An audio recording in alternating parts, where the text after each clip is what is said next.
ঈদ মানে আনন্দ, নতুন পোশাক আর উৎসবের উচ্ছ্বাস। কিন্তু সমাজের পথশিশুদের কাছে সেই আনন্দ অধরাই থেকে যায়। কুমিল্লায় এমন শিশুদের মুখে ঈদের হাসি ফোটাতে ব্যতিক্রমী উদ্যোগ নিয়েছে ১০ম শ্রেণীর এক শিক্ষার্থী। নিজের হাতে সেলাই করা ঈদের পোশাক পথশিশুদের মাঝে বিতরণ করেছে সে।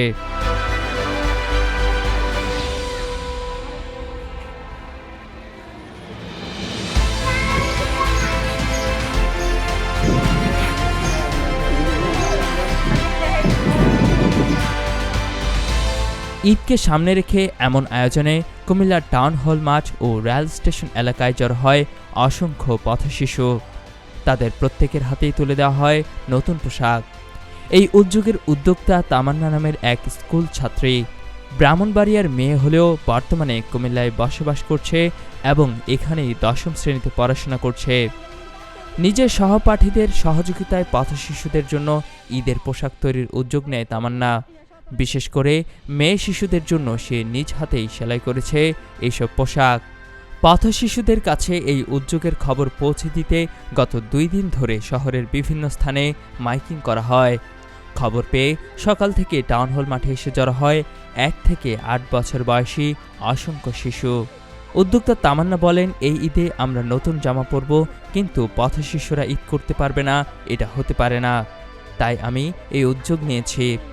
তিনি আরও জানান, তার সহপাঠীরা তাকে আর্থিকভাবে সহযোগিতা করেছে এবং সে নিজেই এসব পোশাক সেলাই করেছে।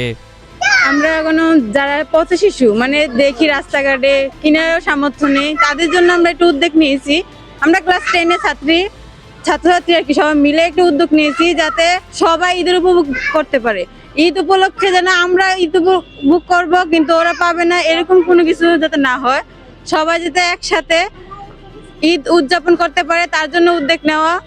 আমাদেরকে অনেকে টাকা দিয়ে হেল্প করছে, আর আমি সবগুলা নিজে হাতে তৈরি করছি, নিজে কাপড় কিনে নিজে তৈরি করেছি। আমি একজন টেলার, তার জন্য আমি এই উদ্যোগটা আরো আগে নিতে পারছি।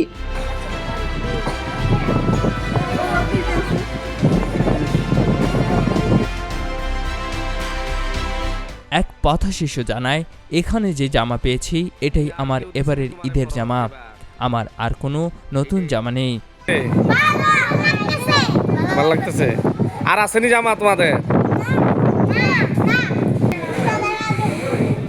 সমাজের অবহেলিত পথশিশুদের মুখে ঈদের হাসি ফোটাতে একজন স্কুল ছাত্রীর এই মানবিক উদ্যোগ স্থানীয়দের প্রশংসা কুড়িয়েছে।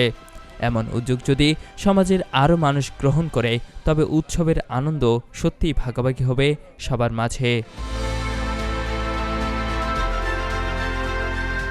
কুমিল্লার কাগজ, নিউজ ডেস্ক।